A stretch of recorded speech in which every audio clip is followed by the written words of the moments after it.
Very good morning students and welcome to the class. In this video lecture we will start on continue our lesson number 4 Bipin Chaudhary's Lapse of Memories part 2. तो यहाँ से हम अपना part 2 जो है हमारे chapter का वो शुरू कर रहे हैं. So let's start. Bipin Babu's car was safely parked in Bartaram Street by the Lighthouse Cinema. He told the driver as he got into the car, "Just drive by the Ganga, will you, Sitaram?" अब बिपिन बाबू की जो car है उन्होंने अपनी car को park करवाया light house cinema के पास. वो सेफली पार्क थी. फिर जैसे ही वो गाड़ी में गए उन्होंने अपने ड्राइवर से कहा कि गंगा का जो किनारा है वहाँ से हमें गाड़ी लेनी है. सीताराम जो है उसके ड्राइवर का नाम है. Driving up the Strand road Bipin Babu regretted having paid so much attention to their intruder. He has never been to Ranchi, no question about it. It was inconceivable that he should forget such an incident which took place only 6 or 7 years ago. He had an excellent memory, unless Bipin Babu's had reeled. तो यहाँ पर head reeled का मतलब है he was shocked and confused. ये आपके लिए नया वर्ड है head reeled. मतलब उसके दिमाग में वही बात, एक ही बात, क्योंकि वो रांची नहीं गए, वो बात उनको याद है. खुद के ऊपर उनको इतना विश्वास है कि मेरी मेमोरी है वो बहुत ही अच्छी है. मैं इतना अच्छा इंसिडेंस 6-7 साल पहले का इंसिडेंस जो है मैं इतनी जल्दी नहीं भूल सकता. तो यही बात उनके दिमाग में वो दोहराए जा रहे हैं. वो थोड़े अब ज़्यादा कन्फ्यूज़ हो रहे हैं क्योंकि एक ही बात को वो उसी बारे में को सोचते जा रहे हैं.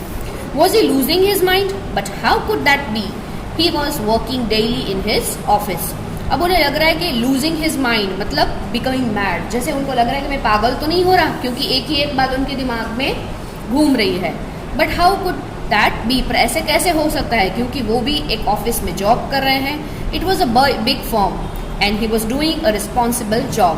और वो एक अच्छे खासे फॉर्म में काम कर रहे हैं और उनकी पोजीशन भी एक अच्छी जॉब पर उनकी पोजीशन है. He wasn't aware of anything ever going seriously wrong. Only today he spoke for half an hour at an important meeting and yet उन्हें लग रहा है कि भाई अभी तक उनकी ज़िंदगी में ऐसा कभी भी नहीं हुआ कि अपनी लाइफ का कोई इतना इम्पोर्टेंट सा पार्ट वो भूल जाए. मतलब इतना सीरियसली रॉन्ग. उसको लग रहा था कि सीरियसली रॉन्ग, बहुत कुछ गलत हो रहा है क्योंकि उनको याद नहीं है कि वो कभी इतनी बड़ी बात को भूल सकते हैं. और आज ही की बात ले लो कि उन्होंने अपनी ऑफिस में हाफ एन आवर का एक मीटिंग भी किया था जहाँ पर उन्होंने बातचीत की होगी मीटिंग के रिलेटेड. इसके सिवा तो कुछ नहीं किया. तो इसका मतलब कि उनको अपनी मेमोरी पर बहुत ही ट्रस्ट है कि उनकी मेमोरी अच्छी खासी है तो वो इन चीज़ों को भूल नहीं सकते. And yet the man knew a great deal about him. How? He even seem to know some intimate details. The bag of books, wife's death, brother's insanity. अब यहाँ पर उनको लग रहा है कि भाई अगर मैं सच हूँ, मेरी मेमोरी इतनी अच्छी है, तो वो इंसान जो है उसने तो बहुत सारी उनकी पर्सनल लाइफ के रिलेटेड भी बातें बताई.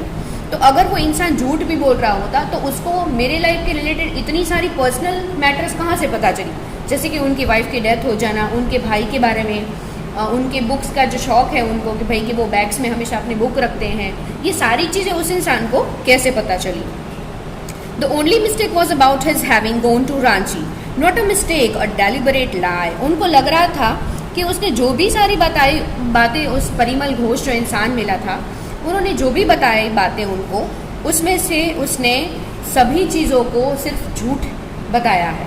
उनको लग रहा है कि भाई सभी चीज़ें एक झूठ ही है क्योंकि मुझे पता है कि मैं तो रांची गया ही नहीं हूँ. तो बाकी सारी भले ही उसने बातें सच बताई है मुझे अपनी लाइफ के रिलेटेड, पर ये जो एक बात है वो बहुत बड़ा झूठ है. In 58 during the pujas, he was in Kanpur at his friend Haridas Bagchi's place.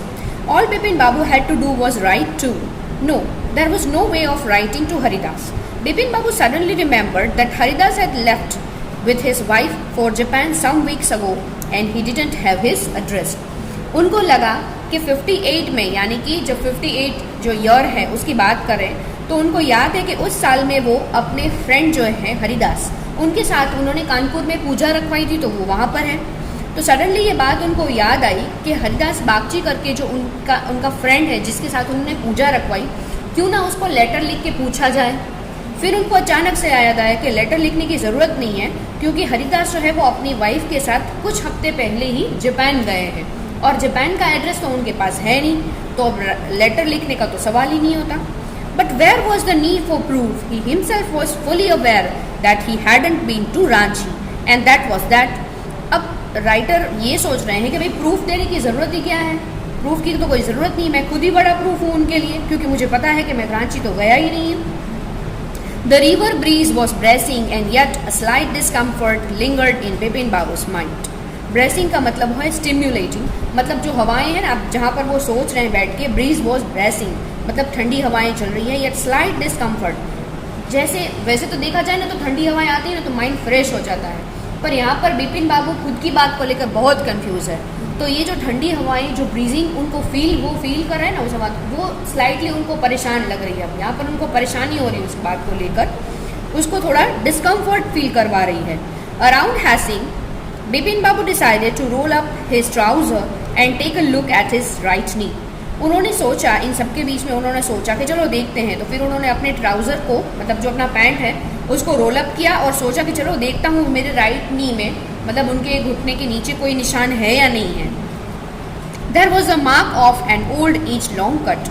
It was impossible to tell when the injury had occurred. फिर जैसे ही उन्होंने अपने राइट नी में देखा एक बड़ा लंबा सा कट लगा था वहाँ पर, तो उनके लिए ये याद करना मुश्किल हो गया था कि ये इंजरी उनको कब हुई थी, मतलब उनको कब ये चोट आई थी. Had he never had a fall as a boy and cut his knee? He tried to recall such an incident but couldn't.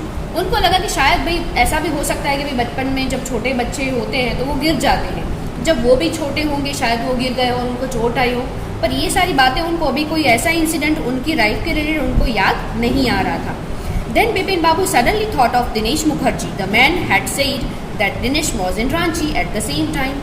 अब उनको याद आई, सडनली ये बात याद आई कि वो जो इंसान उनको मिला था जिसका नाम अपने आप को वो परिमल घोष बता रहा है, उन्होंने ये भी बताया था कि आपके साथ रांची में एक और भी इंसान था जिसका नाम था दिनेश मुखर्जी. तो अब उनको उनकी याद आई. The best thing surely would be ask him. He lived quite near in Beni Nandan street. उनको याद आया कि भाई उस इंसान ने बताया था कि भाई उस टाइम पे दिनेश मुखर्जी आपके साथ में थे रांची में, तो अच्छी बात यही रहेगी कि उनको पूछ लिया जाए क्योंकि वो नज़दीक में ही बेनी नंदन स्ट्रीट में ही रहते हैं. What about going right now? But then if he had really never been to Ranchi, what would Dinesh think if Bipin Babu asked for disconfirmation? He would probably conclude Bipin Babu was going nuts. No, it would be ridiculous to ask him. पहले उनको लगा कि मुझे दिनेश मुखर्जी को पूछ लेना चाहिए, पर फिर उनको लगा कि भाई दिनेश से ये पूछना ठीक रहेगा. अगर दिनेश को ये बात पता चली कि भाई उस टाइम में रांची में मैं उसके साथ था, ये बात मुझे याद नहीं है, तो कैसा लगेगा. तो ये सारी चीज़ें सोचकर उन्होंने ये विचार भी रख दिया कि भाई चलो ये बहुत ही रिडिकुलस लगेगा, उसको नहीं पूछना है. गोइंग नट्स, यहाँ पर गोइंग नट करके ये नया आपके लिए फ्रेज है. गोइंग नट्स का मतलब है गोइंग क्रेजी, मतलब पागल होते जाना. उनको भी क्या लगेगा कि जैसे दिनेश मुखर्जी को क्या लगेगा कि भाई ये पागल तो नहीं हो रहे हैं.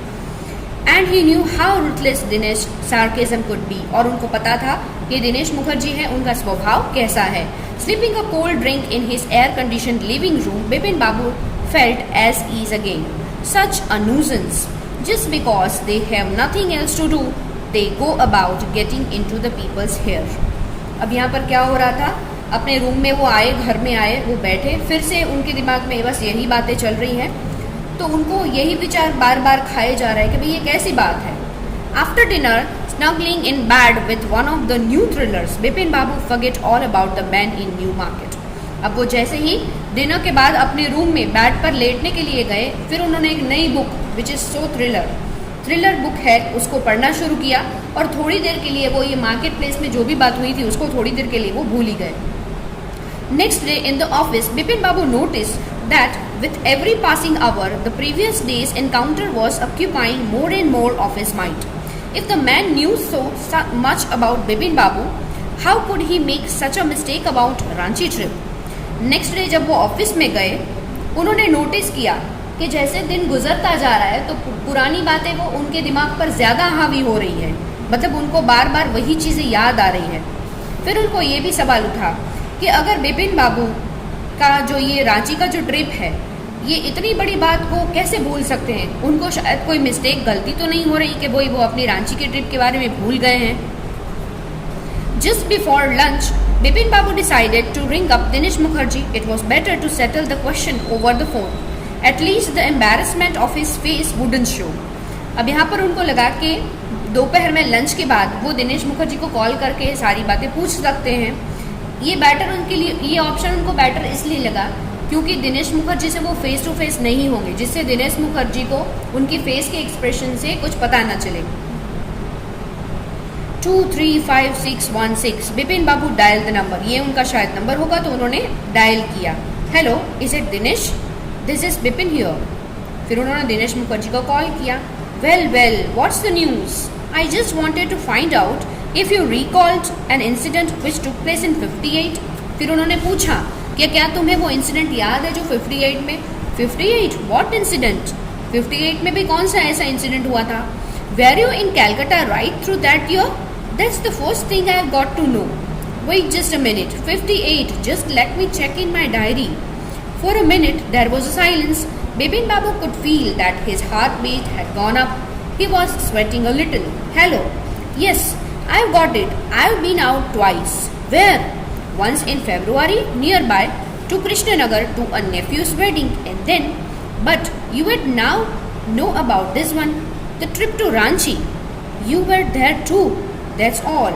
But what's all sleuthing about? Sleuthing का मतलब है इन्वेस्टिगेशन करना. मतलब किसी बात, मतलब अब ये जो बातें हो रही है, कॉन्वर्सेशन हो रहा है दोनों के बीच में, उसमें बता रहे हैं कि बिपिन बाबू जो है वो पूछ रहे हैं दिनेश जी से. तो दिनेश जी ने बताया कि ठीक है, चलो फिर भी मैं एक बार अपनी डायरी चेक कर लेता हूँ. उन्होंने अपनी डायरी चेक की तो उन्होंने ये नोटिस किया कि वो अपने एक नेफ्यू की वेडिंग में गए थे फरवरी में, और फिर उनके साथ वो रांची की ट्रिप में गए थे. फिर उन्होंने पूछा कि भाई तुम इस बात, इन चीज़ों को लेकर क्यों इन्वेस्टिगेशन कर रहे हो? No, I just wanted to. Anyway, thanks. फिर उन्होंने पूछा कि नहीं जी, बस ऐसे ही पूछ रहा हूँ. फिर थैंक्स ऐसे करके उन्होंने कॉल को रख दिया. Bipin Babu slammed the receiver down and gripped his head with his hands. He felt his head swimming. फिर उन्होंने अपना जो हेड है वो, उनका जो हेड है that is swimming. A chill seemed to spread over his body. There were sandwiches in his tiffin box, but he didn't eat them. He had lost his appetite. Appetite मतलब भूख. जैसे अब उनको इतना, मतलब उनके दिमाग पर ये बात इतनी हावी होती जा रही है, उनके लंच बॉक्स में सैंडविचेस रखे हैं, फिर भी वो उनको खाने की उनको इच्छा नहीं हो रही है. तो एपेटाइट लूज मतलब उनकी भूख जैसे मर गई हो. तो यहाँ पर आप देख सकते हैं कि बिपिन बाबू कितना इस चीज़ को लेकर कंफ्यूज हो गए हैं. So here we are and our second part of the chapter. In the next video lecture we will continue from the third part of the chapter number 4. I hope you understand it well. Thank you.